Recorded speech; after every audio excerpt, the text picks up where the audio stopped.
नमस्ते, मेरा नाम शुभम है और आप मुझे ब्रेन ऑफ बिहार पे देख रहे हैं। 4-5 पॉइंट पे आज हम लोग बात करेंगे सहारा इंडिया से रिलेटेड। पहला जो कि ओपी श्रीवास्तव के द्वारा जो एक लेटर वायरल हो रहा है, उसकी सच्चाई क्या है, क्यों वायरल किया जा रहा है, जबकि लेटर है मार्च का, अभी क्यों जरूरत पड़ी वायरल करने के, इशू करने की। दूसरा नंबर, ईडी का जो रेड हुआ है सहारा के ऑफिस में, वही मुख्य कारण है इस लेटर का। हालांकि जो सुब्रत राय सहारा जब डेथ हुआ था नवंबर में 14 नवंबर को, उसके 7 दिन पहले एक लेटर जारी किया था उन्होंने कि सहारा इंडिया परिवार के तरफ से ओपी श्रीवास्तव प्राइसलेस एसेट्स हैं, जिसका मीडिया रिपोर्ट भी आया था। उसी लेटर को काटने के लिए, मतलब उस जवाबदेही को हटाने के लिए ओपी श्रीवास्तव ने कि अभी तक क्यों नहीं वायरल हो रहा था ये लेटर, अभी तक क्यों नहीं वायरल हो रहा था। जब मार्च का लेटर है तो ऐसा तो कोई सहारा का डाटा नहीं है, इंटरनल हो चाहे एक्सटर्नल हो, ऑफिस में आ जाता है और अगले दिन यूट्यूब पे आ जाता है, सोशल मीडिया पे आ जाता है। तो मार्च में क्यों नहीं आया ये लेटर। दूसरा चीज, इस लेटर में कोई संदर्भ नहीं दिया गया है, लेटर नंबर। जैसे सुब्रत राय सहारा वाला लेटर में लेटर नंबर था, डेट था, इसमें उसी लेटर नंबर को रेफरेंस देते हुए छाप दिया गया है। तो ये क्या लेटर और 3 महीना पहले नहीं बनाया जा सकता है। इस लेटर का डेट चेंज करने में क्या जाता है, जब लेटर नंबर कोई नया लेटर नंबर नहीं है ओपी श्रीवास्तव वाले लेटर पे। तो एक तरह से अपना पल्ला ही झाड़ना चाह रहे हैं कि ईडी कहीं पूछताछ के लिए इनको बुला नहीं ले, क्योंकि सुब्रत राय सहारा के बाद ओपी श्रीवास्तव ही सेकंड मैन माने जाते हैं सहारा इंडिया ग्रुप के। तो जब ईडी का छापा पड़ा था, ये इनको लगा कि बैक डेटेड, हम अपना हटा देते हैं सारा कुछ लायबिलिटी, कि हम इसमें कोई कुछ मेरा रोल नहीं है। हालांकि अभी भी 7 कंपनियों में डायरेक्टर वो हैं, लेकिन उसमें सोसाइटियों से कोई मतलब नहीं है, जिसमें पब्लिक का पैसा उसे कोई मतलब नहीं है। सहारा लाइफ, सहारा इंडिया फाइनेंशियल कॉर्पोरेशन, सहारा हॉस्पिटलिटी लिमिटेड, जिसमें अभी कुछ दिन पहले ए स्टार एकेडमी खोल के और होटल मैनेजमेंट का पढ़ाई करने के लिए ऐड आया था, जिसमें आप लोग देखे थे, रोमी दत्त उसके मैनेजिंग डायरेक्टर दिखाया जा रहा है, एग्जीक्यूटिव डायरेक्टर। उसमें बोर्ड ऑफ डायरेक्टर में ओपी श्रीवास्तव का नाम है। तो वैसे ही 7 कंपनियों में अभी भी डायरेक्टरशिप में है ओपी श्रीवास्तव। तो वहां से क्यों नहीं रिजाइन कर रहे हैं जब सहारा ग्रुप से कोई मतलब नहीं है। तो जहां लायबिलिटी देनदारी है, जहां लग रहा है कि शिकंजा कस जाएगा, वहां पे अगर लेटर से कुछ भी हर एक चीज जारी करके पीछा छोड़ाना चाहते हैं कि कहीं ना कहीं सुब्रत राय वाला लेटर का रेफरेंस देते हुए ईडी इनको नहीं बुला ले कि सारी जिम्मेदारी आपको दी गई है, आइए अब जवाब दीजिए। तो ईडी के छापा पड़ने के बाद ये सोचे कि एक हम अपना भी लेटर जारी करके अपना पीछा छुड़ाने का प्रयास करते हैं। खैर, ईडी अगर लिंक कहीं ना कहीं से निकालेगी तो जरूर निकल जाएगा इन पे, और ईडी ऐसी चीज है कि वो कहीं ना कहीं से उगलवा लेगी कि कौन जिम्मेदार व्यक्ति है। तो ये रहा बात ये इस लेटर की, क्योंकि सहारा इंडिया परिवार के लेटर हेड पे अगर कोई चीज इशू होता है तो ऐसे भी उस पे पैन नंबर, सीन नंबर नहीं है तो कहीं किसी का कोई मतलब नहीं है कि सहारा इंडिया परिवार नाम से कोई भी रजिस्ट्रेशन अलग एंटिटी के रूप में नहीं है। एक भेग तरीके से एक लेटर जारी होता है परिवार के लेटर हेड पे। अगर किसी सोसाइटी का जारी होगा तो सोसाइटी का उसका रजिस्ट्रेशन नंबर रहेगा, क्रेडिट का रहेगा, हमारा इंडिया का रहेगा, क्यूसॉप का होगा तो क्यूसॉप का लेटर हेड यूज होगा। लेकिन सहारा इंडिया परिवार एक तरह से जाल बुनने के लिए बनाया गया था कि लोग समझ जाएं कि सब कुछ सही हो रहा है। लेकिन सहारा इंडिया परिवार का लेटर पे देखिएगा ना रजिस्टर्ड ऑफिस रहता है क्या, कमांड ऑफिस। तो सहारा इंडिया परिवार अगर कहीं रजिस्टर्ड ही नहीं है तो उसका रजिस्टर्ड ऑफिस आएगा कहां से, तो लिखा रहेगा कमांड ऑफिस। और सुब्रत राय सहारा के उस लेटर से भी लायबिलिटी शिफ्ट नहीं होती है ओपी श्रीवास्तव पर। लेकिन ये तो खूब पूरा मूर्खदानी का टीम ही है, तो अपना पल्ला झाड़ने के लिए जैसे वो लेटर जारी किया वैसे ये भी एक लेटर जारी कर दिया, उस पे वो लेटर नंबर दे के इशू कर रहे हैं, ये बिना लेटर नंबर का इशू कर दिया। तो अपना जोड़ी लोग का लगा हुआ है, वो लायबिलिटी इधर फेंक रहे हैं, ये लायबिलिटी उधर फेंक रहे हैं, लेकिन लोगों का पैसा कैसे मिलेगा ये कोई नहीं बता रहा है। अब ईडी का छापा पड़ने से क्या फर्क पड़ता है, पोर्टल में कोई सुधार नहीं है और पोर्टल का 6 महीना का टाइम लिया हुआ है, मार्च तक, दिसंबर तक। तो दिसंबर तक क्या उम्मीद है कि पैसा मिलेगा। इसी बीच में सितंबर में सुप्रीम कोर्ट में सुनवाई है, और सुनवाई के पहले एक जो सेबी ने बड़ी कार्रवाई की है उस पर भी हम डिस्कस करने वाले हैं। यही मेरा तीसरा पॉइंट था, सेबी। उसके बाद आ जाएंगे पोर्टल पे। पोर्टल काम 2 आरटीआई मेरा पेंडिंग है, और आज रात 10 बजे से, मतलब संडे के हर एक संडे को 10 बजे रात में एक लाइव प्रोग्राम हम करेंगे 1 घंटे का, जिसमें आप लोग भी जुड़ सकते हैं, अपना सवाल दे सकते हैं और कुछ नए चीजों पे हम लोग बात करेंगे कि आगे क्या किया जा सकता है रोजगार के लिए, क्योंकि बेरोजगारी तो बढ़ी है। लोग जो कमा खा रहे थे सहारा से, वो उनके कमाई पर आपका रोक लग गया है, और रोक इसलिए लगा है कि सहारा ने धोखा दे दिया है, और कोई बात नहीं है। कोई ना सेबी का गलती है, ना सुप्रीम कोर्ट का, किसी का गलती नहीं है। सहारा का इंटेंशन का गलती है। सहारा का इंटेंशन ठीक नहीं था, सिस्टम नहीं ठीक था, जैसे तैसे चलाते आ रही थी और ये सोच रही थी कि हम ऐसे ही इसकी टोपी उसके सर चलते रहेंगे, लेकिन इसका अंत होना था और हो गया। और अब बात आ जाती है जो सेबी की कार्रवाई है, इससे ये पता चल रहा है कि लोगों का भुगतान देने की दिशा में सरकार कम आगे बढ़ रही है और अपना पैसा रिकवरी में ज्यादा आगे बढ़ रही है। कैसे? क्योंकि एक सहारा इंडिया कमर्शियल का मामला था जो 14,106 करोड़ का लायबिलिटी था। सेम वही केस था जो सहारा रियल एस्टेट हाउसिंग का था। रियल एस्टेट का 17,000 करोड़, हाउसिंग इन्वेस्टमेंट का 5-6 हजार करोड़, और सहारा इंडिया कमर्शियल कॉर्पोरेशन में 1998 से लेकर 2009 तक का जो पैसा उठाया गया था, तभी से केस चल रहा है कि ये भी आप बिना सेबी के परमिशन से उठाए थे। तो 14,106 करोड़ का केस चला आ रहा है 2009 से, और सब रियल एस्टेट हाउसिंग के जांच के बाद। और सेम वही प्रोसेस है कि 15% ब्याज के साथ वापस करने का आदेश दी थी सेबी, और वापस करके प्रूफ देने की बात थी, नहीं दे पाई, जिसके चलते सेबी ने टोटल पैसा डिमांड कर दिया कि 15% ब्याज के साथ आप हमारे पास सारा पैसा लेके आइए, क्योंकि ये बोलती है कि हम पेमेंट कर दिया, पेमेंट जो की उसका प्रूफ नहीं दे पाती है, तो वो बोलती है कि आपको अकाउंट पे ही चेक से करना है। अब लोग बोलेंगे उस समय लोगों का खाता नहीं था। खाता नहीं था तो इतना बड़ा कैश हैंडलिंग कैसे हुआ, सुप्रीम कोर्ट पूछा। तो हर एक जगह ये केस हार चुकी है। अब इसका जो हाउस कमर्शियल का केस है वो सिक्योरिटीज अपीलेट ट्रिब्यूनल में अपील चल रहा है, लेकिन अपील में स्टे नहीं लगा हुआ था अटैचमेंट पर, क्योंकि जब सेबी ने आदेश दिया था 14,000 करोड़ रिकवरी का, तो अटैच कर लिया था अकाउंट 2021 में ही।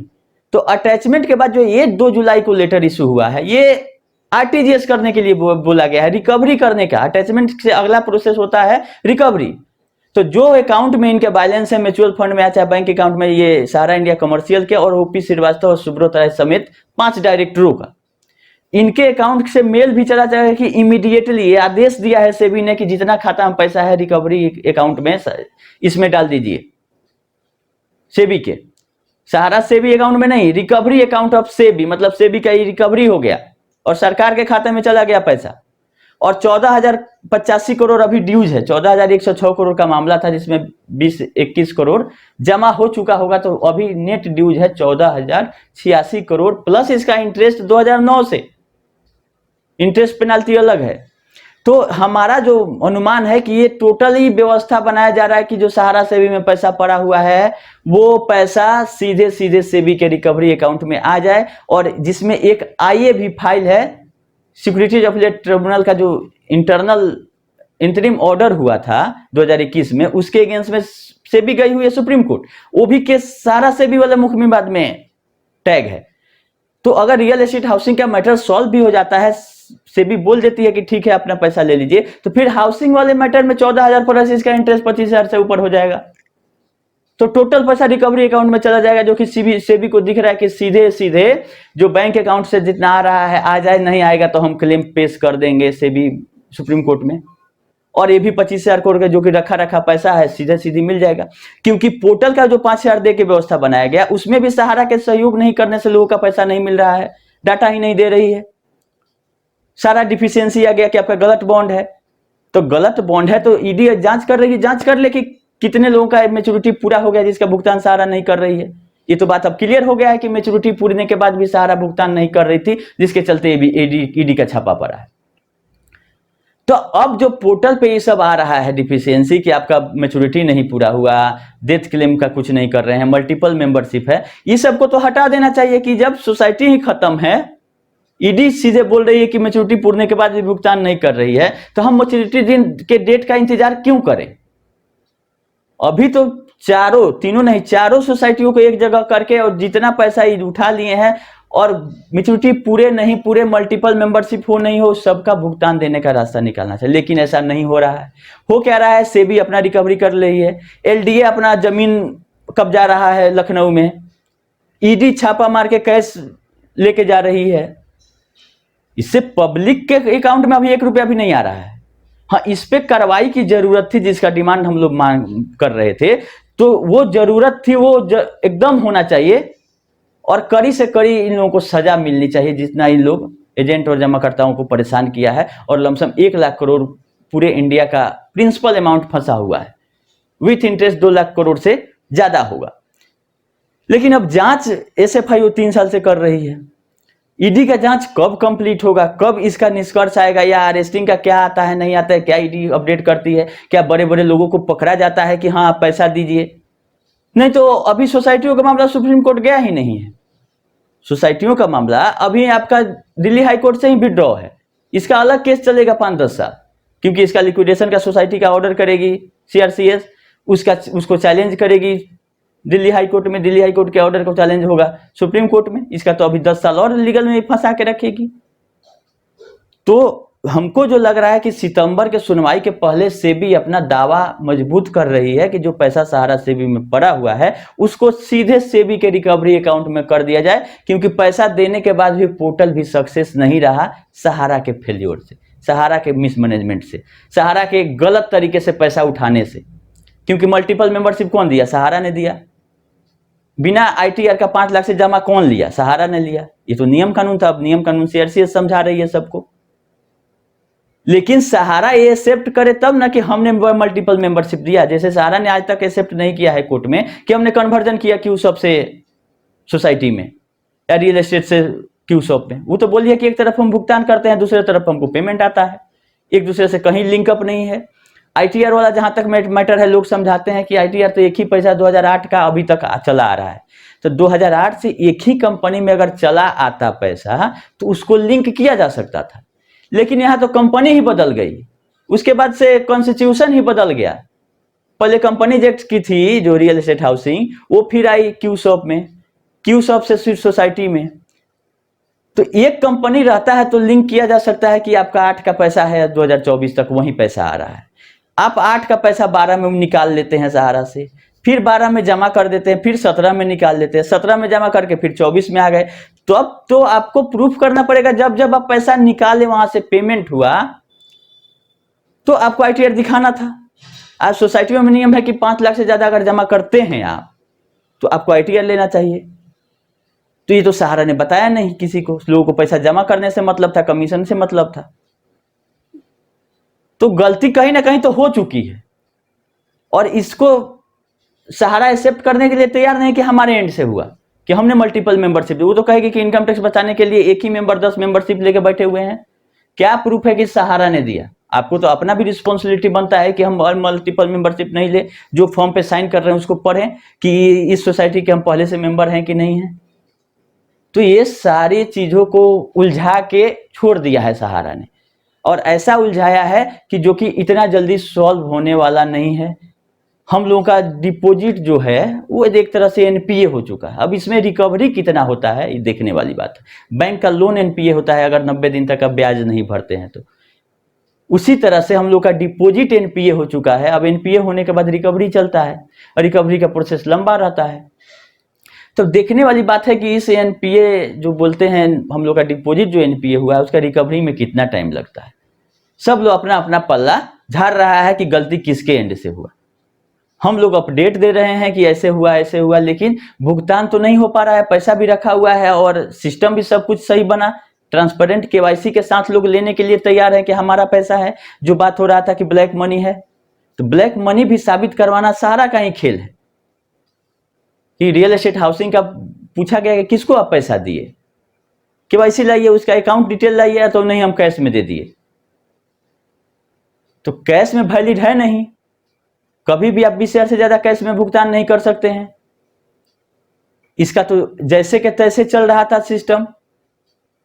अगर भुगतान कैश में 10,000 से ज्यादा कर दिए तो जो लेने वाला है उस पर कोई इफेक्ट नहीं है, जो देने वाला है उसको पेनल्टी लगता है, इनकम टैक्स पकड़ेगी, 100% पेनल्टी करेगी। तो इसको पेनल्टी से डर नहीं लगता है। इसका कितना केस सुप्रीम कोर्ट में चल रहा है, डिमांड का और इनकम टैक्स का, ईडी का, सबका, रिकवरी का। तो ये तो आपके पैसा से खिलवाड़ कर चुकी है। अब रहा बात कि पैसा निकलेगा कैसे, तो वहीं सुप्रीम कोर्ट से उम्मीद रखिए कि सितंबर में अगर कुछ आदेश आता है सेबी का, जो ये नया ऑर्डर है, ये अगर टैग वैग नहीं हो तो कुछ सोसाइटियों के लिए अलग से किया जा सके, क्योंकि उसमें जो कुशवाहा जी के द्वारा रीट लगाया गया है वही मेन है। बाकी तो सहारा और ये अपना समझ लेगी सेबी। पब्लिक के लिए कौन था? पब्लिक के लिए हमको बहुत ज्यादा उम्मीद है कुशवाहा जी का जो रीट है कि सही समय पर उसमें जाके टैग हो गया है और उनके तरफ से इस सारी चीजों को रखा जाएगा उनके एडवोकेट के द्वारा, ताकि वो जो पैसा था, चाहे वो रियल एस्टेट का हो, हाउसिंग का हो, कमर्शियल का हो, क्यूसब का हो, घूमते हुए ही सोसाइटी में आया है, इसको प्रूफ करना होगा। जो कि बहुत से बात सुप्रीम कोर्ट में ही बोल चुकी है सहारा कि हाँ हमने क्यूसब से पैसा लेके और रियल एस्टेट और हाउसिंग का भुगतान किया। तो इस सब प्रमाणों को याद दिलाने की जरूरत है कोर्ट को कि हाँ सोसाइटी में भी वही पैसा है जो कि रियल एस्टेट हाउसिंग का था या क्यूसब या कमर्शियल का था, इंटिटी वही है, चाहे ये कितना भी पल्ला झाड़ लें। और हम लोग यही कोशिश करेंगे कि रिकवरी नहीं हो जाए सरकार के खाते में। जो भी 25,000 करोड़ है, कोई नई व्यवस्था बना के या इसी व्यवस्था में एक डिपोजिटरों को भी रखा जाए। जो कमिटी है रिफंड पोर्टल की, उसमें डिपोजिटर के तरफ से 5-10 आदमी रहना चाहिए जो कि एक्चुअल प्रॉब्लम वहां डिस्कस कर सके कि ये दिक्कत है।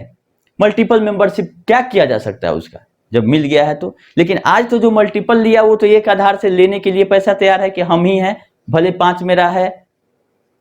ITR हमने उस टाइम में नहीं दिया, आज आप रिपेमेंट करिए, हम सारा इनकम टैक्स देने के लिए तैयार हैं, आप इंटरेस्ट जो मिलेगा उस पर TDS काट लीजिएगा। डेथ क्लेम का ऑफलाइन व्यवस्था कर दीजिए, ऑनलाइन नहीं हो रहा है तो पोर्टल पे ही मंगवा लिया जाए। नेपाल के कुछ जमाकर्ता थे, उसके लिए हमारा 2 RTI अभी पेंडिंग है। तो नेपाल के लोग बोलते हैं कि हमने जमा किया, जबकि इंडिया से बाहर का इसका लाइसेंस है कि नहीं, हमने RTI में पूछा है। तो क्या आता है जब आप 24 तारीख के पहले आ जाएगा। और जो लोग नेपाल के जमा करते हैं वो एक कोई बॉन्ड हमारे ग्रुप में डाल देंगे जिसका एड्रेस नेपाल का हो, पिन कोड नेपाल का हो। अगर नेपाल का आदमी इंडिया का एड्रेस पर आके जमा कर दिया होगा तो वो नेपाल का नहीं माना जाएगा। तो किस हिसाब से हुआ इसको पहले प्रमाणित करिए आप लोग कि नेपाल में जमा हुआ तो नेपाल का बॉन्ड है और पिन कोड जो एड्रेस है जो पार्टी का है वो नेपाल का डाला हुआ है, तब प्रूफ होगा कि हाँ नेपाल से इन्होंने गलत तरीके से पैसा उठाया। तो हमारा RTI का जवाब का इंतजार करिए, 24 तारीख तक आ जाएगा तो हम देंगे, जिसमें हम सोसाइटियों के जो शुरू से अभी तक बोर्ड ऑफ मेंबर जो रहे हैं उनका एड्रेस के साथ नाम पता हमने डिमांड किया है इस RTI में कि दीजिए। जब FIR से ही सब कुछ होने वाला है तो एग्जैक्ट कौन मेंबर शुरू से अभी तक रहे हैं, उनका पता क्या है, मोबाइल नंबर, कॉन्टेक्ट नंबर हमको दिया जाए। ये RTI हमारा रिप्लाई 24 के पहले आ जाएगा। दूसरा एक और RTI है कि इसका स्टार मल्टीपर्पज में कलेक्शन चलता है, क्योंकि हाई कोर्ट जो तेलंगाना था वो बोला था कि जब तक हम लोग का केस फाइनल नहीं हो जाता है तब तक इनके जमा लेने पे रोक नहीं। उसी के चलते अभी तक रोक, मतलब पैसा ले रहे हैं स्टार में। बाकी तीनों का तो दिल्ली हाई कोर्ट ने रोक लगाया था और CRCS भी रोक रहे थे, लेकिन स्टार का भी CRCS के तरफ से रोक था, जिसको तेलंगाना हाई कोर्ट ने स्टे दे दिया था कि नहीं अभी ये स्टार काम कर सकता है जब तक कि केस का सुनवाई फाइनल है। लेकिन 2022 के बाद कोई डेट ही नहीं पड़ा उसमें।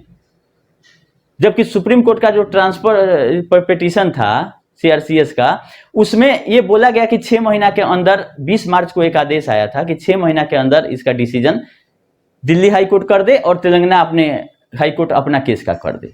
लेकिन 6 महीने से ज्यादा हो गया, केस लिस्ट भी नहीं हुआ। तो हमने तेलंगाना हाई कोर्ट में भी एक RTI किया है कि जो कंप्लायंस है सुप्रीम कोर्ट के ऑर्डर का उसका क्या हुआ, जिसमें सुप्रीम कोर्ट ने रिक्वेस्ट किया था तेलंगाना हाई कोर्ट से कि आप 6 महीना के अंदर मैटर को खत्म कर देना है आपको। लेकिन अब सुनवाई नहीं हुआ, तो वहां के जो कोर्ट में केस रजिस्ट्रार रजिस्ट कराते हैं वो बताएं स्टेटस क्या है उसका, ताकि एक बार केस ये भी जिंदा हो जाए कि अगर दब गया है तो ऊपर आ जाए। तो इसका भी जवाब हमको 26-27 तक आ जाएगा। अभी पेंडिंग है तेलंगाना हाई कोर्ट के RTI की स्टेटस क्या है। अगर फाइल दबा हुआ तो उठाइए, उसको सुनवाई कराइए और रोक लगाना है तो लगाइए, क्योंकि मैच्योरिटी के बाद भुगतान नहीं कर रहे, चलने का कैसे उसको हक मिल गया अभी तक कि पैसा उठा रही है। तो हम लोग का मकसद यही है कि जो सहारा का लूट था उससे लोगों को बचाया जा सके, बस और कुछ नहीं। अगर सही तरीके से सहारा काम करती तो कोई इसके अगेंस्ट में कितना भी बोलता है इस पर कोई फर्क नहीं पड़ता। आज इसीलिए वो हम लोग चाहे कोई भी बोल रहे हैं, लोग सुन रहे हैं, क्योंकि ये पैसा भुगतान नहीं। आज सहारा रिपेमेंट शुरू कर दे, किसी के वीडियो बनाने से कोई फर्क नहीं पड़ता है। हम लोग बनाएंगे क्यों अगर पेमेंट शुरू हो जाता है। तो चूंकि ये 10 साल से सहारा सेबी का बहाना करते करते आ रही थी, लेकिन ईडी के पास तो कोई बहाना नहीं किया कि आप छापा नहीं मारिए, मेरा सहारा सेबी का केस अटका हुआ है। तो उपाय कर देती ईडी इसका, तो ईडी ने छापा मारा तो वहां कहीं जिक्र नहीं कोई किया इसके तरफ से कि सेबी के तरफ से मेरा सुप्रीम कोर्ट में केस पेंडिंग है और ईडी छापा मार रही है। तो ये एक बहाना था सहारा सेबी केस, और सहारा सेबी में जो सोसाइटियों का पैसा था 2253 वो आ चुका है।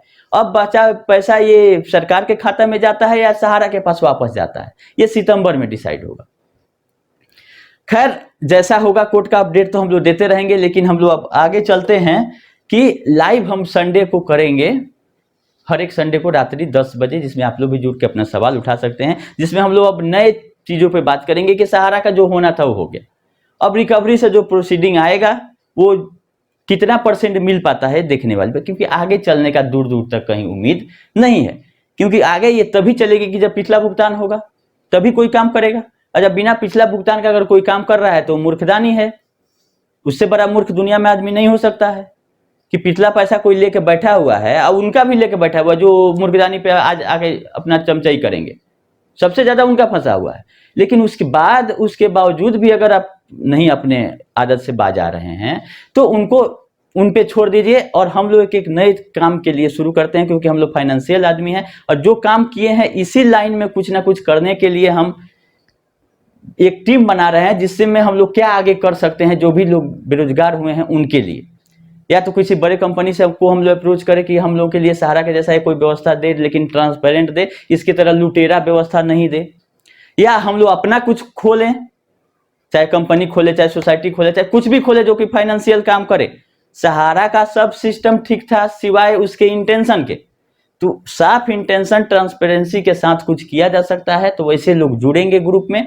ग्रुप का लिंक डिस्क्रिप्शन में रहेगा इस वीडियो के, व्हाट्सएप का भी, टेलीग्राम का भी, जहां हम जुड़ने का लिंक प्रोवाइड कर देंगे शाम को रात जो 10 बजे लाइव होने वाला है, वहां पे लाइव में आप लोग जुड़ के अपना सवाल पूछ सकते हैं, और भी मतलब सहारा से हट के भी इनकम टैक्स, जीएसटी, और चाहे आगे हम लोग कैसे क्या किया जाए, सब लोग अपना कमा रहा है, खा रहा है, अच्छी बात है, लेकिन अगर आगे कुछ करने की जरूरत है, इसके पीछे पीछे रहने से कुछ होने जाने वाला नहीं है। इसका जितना खेल खेलना था ये खेल लिया, चारों तरफ से रोक लग गया, अब कार्रवाई का जरूरत है, ईडी भी छापा मार दिया, तो बहुत सारे चीज इसके यहाँ से मिला हुआ है, वो जांच का विषय है और जांच एजेंसियां कर रही हैं। हम लोग को जितना योगदान देना था इसको बंद कराने में वो हम लोग दे दिए, क्योंकि बंद कराना जरूरी था कि काफी लोग फंस जा रहे थे।